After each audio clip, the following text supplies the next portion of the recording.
Hello everyone. अब हम कर लेते हैं realistic school of jurisprudence with its American and Scandinavian variant represent a pivotal movement in legal thoughts. Realism challenges traditional legal theories by focusing on the practical implementation of law and role of judges in shaping legal outcome. यानी क्या है, ये legal जो आपका traditional चला रहा है उसको फोकस ना करके प्रैक्टिकल इम्प्लीकेशन ऑफ लॉ और रोल ऑफ जजेस का शेप करता है लीगल आउटकम में। दो वेरिएंट में ये डिवाइड है, अमेरिकन और स्कैंडिनेवियन में। Realist theories mainly deals with the approach of the जजेस while deciding a case. There are various human factors which effect the decision of जजेस एंड लॉयर्स। यानी जो रियलिस्टिक थ्योरी है वो मेनली जजेस के अप्रोच पे आपका डील करती है। कहती है कि जो जजेस का भी जो ह्यूमन फैक्टर्स है वो अफेक्ट करते हैं डिसीजन में। तो ये सब कुछ आपका रियलिस्टिक में था। It studies law in reality और इन एक्शन, जजमेंट जो जजेस के द्वारा दी जाती है, प्लस में ह्यूमन फैक्टर या माइंड सेट ऑफ जज। तो ये सब स्टडी किया गया है रियलिस्टिक स्कूल में। बस ये ऑल्सो फोकस करता है experience of justice, feeling about decision in mind of both the parties. जो रियलिस्टिक स्कूल है वो हमारा टू वेरिएंट में था, अमेरिका या यूरोप बोलते हैं, या फिर इसको अमेरिकन स्कूल या फिर ये स्कैंडिनेवियन रियलिस्टिक स्कूल बोलते हैं। ठीक है। It mainly ask to question, role of जजेस इन मेकिंग अ लॉ,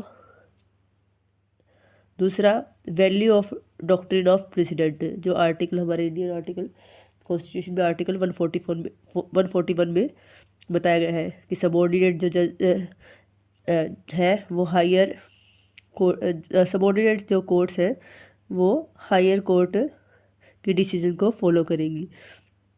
तो फादर ऑफ रियलिस्टिक स्कूल के कौन कौन है? John grey, Oliver Helm's. अब जॉन ग्रे क्या बोलते हैं? ये कहते हैं कि ये कंसंट्रेटेड मेनली ऑन जजेस है। अब मान लो ये लो है, लो सेंटर्ड किस पे है? जजेस के ऊपर। अब जजेस का जो डिसीजन है वो भी किस पे डिपेंड करेगा? वहाँ के पॉलिटिकल, पर्सनल, उसके या इकोनॉमिक जो कंडीशन है उस पर डिपेंड करेगा। ठीक है। तो ये सब कुछ आपका कौन कहता है? John grey. अब फॉर एग्जांपल जो जजमेंट दिए हमारे डी वाई चंद्रचूड़ जी ने, तो उनकी जो लिबरल थिंकिंग थी तो वो उनके डिसीजन में शो होती थी। तो इसी तरह बट अगर कोई और जज होता तो क्या सेम रिजल्ट आते? नहीं आते। तो ये क्या कहते हैं कि जो जजेस का डिसीजन है वो भी काफ़ी ह्यूमन फैक्टर पे डिपेंड करता है, वहाँ के पॉलिटिकल, इकोनॉमिकल, उसकी अपब्रिंगिंग सब पे। तो ये सब कुछ आपका बताया इस थ्योरी में। उसके बाद दूसरे जूरिस्ट हमारे हैं ओलिवर हॉल्म्स। ये क्या है? ये जज भी रह चुके थे सुप्रीम कोर्ट ऑफ अमेरिका के। तो यहाँ क्या है? Only interested in the judgment of the court. ये कहते हैं कि सिर्फ जजमेंट पे ही डिपेंड करता है जो फाइनल डिसीजन आता है। इन्होंने थ्योरी दी बैडमैन की, ठीक है। There are culprit and they have no concern with law. कह रहे कि उनको लॉ से कोई मतलब नहीं, फाइनल डिसीजन क्या आता है सिर्फ उससे मतलब है कि कितने साल की सज़ा आती है या क्या पनिशमेंट दी गई है। सिर्फ फाइनल जो डिसीजन है उनको उससे मतलब है। लॉ कैसा होना चाहिए, क्या है, उनको उससे कोई मतलब नहीं है। तो सबके सब क्या है? बैडमैन है। ठीक है। तो उसके बाद जेरॉन फ्रैंक जो थे वो उन्होंने क्या बोला है? तो जज apply legal rules are applied on the fact of cases and they reach on the legal decision, but if fact are wrong legal decision में ऑल्सो भी रॉन्ग। तो जो जजेस का जो डिसीजन होता है वो फैक्ट पे होता है। अगर फैक्ट चेंज हो गए तो डिसीजन भी चेंज हो जाएगा, रॉन्ग हो जाएगा आपका। तो ये सब किसने बोला? ये फ्रैंक ने।